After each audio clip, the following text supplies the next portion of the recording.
Finally, Oscar De La Hoya made an appearance at the Jake Paul-Ben Askren Triller press conference to officially announce he is returning to the ring on July 3rd against an opponent to be named later. The 48-year-old's last appearance was 13 years ago when he lost to Manny Pacquiao. Sergio, begin the speculation. Who will Oscar De La Hoya's opponent be? Chris Mannix, you know what I'm going to say. I think the perfect opponent for the Golden Boy has to be a former champion that's been inactive, preferably someone in the Southern California area that has also fought at the Staples Center. And you're looking at him. But if it's not me, pick one. Felix Trinidad. I'm hearing Juan Manuel Marquez, Fernando Vargas, Sergio Martinez. Someone that's been inactive, someone that's been a former champion, someone that's been on the big stage, someone that would sell. All these make sense. And anytime you're dealing with the Golden Boy, you're dealing with a golden ticket. You are so money thirsty. That's how bad you want to get into the ring with Oscar De La Hoya. Now, as far as opponents go, there are kind of three buckets you put this in. The first bucket is the active fighter. And on the top of that list, I would put Gennady Golovkin. Golovkin has a title at 160 pounds. He is on the back end of his career. And De La Hoya has talked in the past about his willingness to get into the ring with Triple G. That is one category. The second is the former fighter. We know De La Hoya craves a rematch with Floyd Mayweather.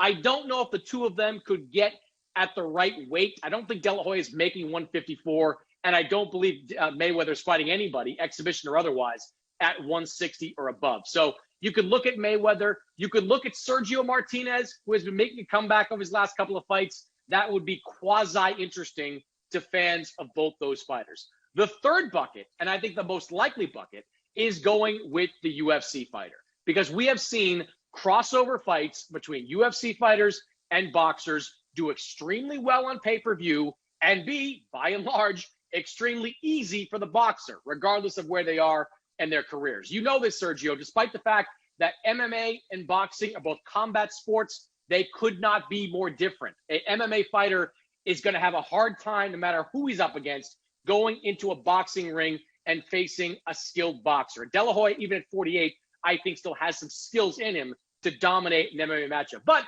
if you're looking at names, maybe you're looking at Conor McGregor, who has exchanged some words with De La Hoya in the past. Maybe recently retired MMA star Khabib Nurmagomedov, maybe he's someone that would want to lace up the boxing gloves and get into the ring, try to cash a big paycheck. Maybe you go with one of the big villains in UFC, that being Colby Covington, who is all, Trump, MAGA stuff, calls himself the biggest villain in MMA.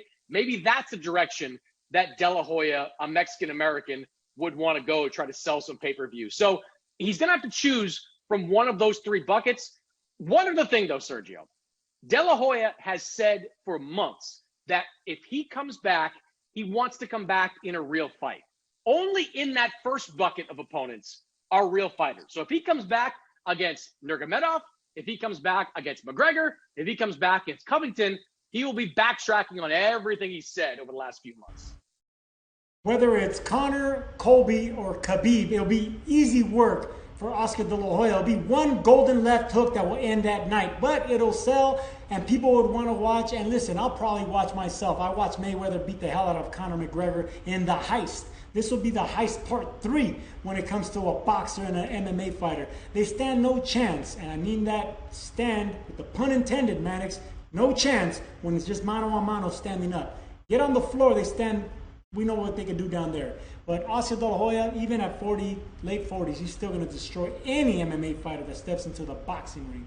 If De La Hoya picks Golovkin, who would you take? Golovkin by destruction. If De La Hoya picks Mora, who do you take? Mora by decision. And a boring one at that. Let's throw some jabs. The fight starts now! Thanks for watching this video. Please do subscribe All Media New York.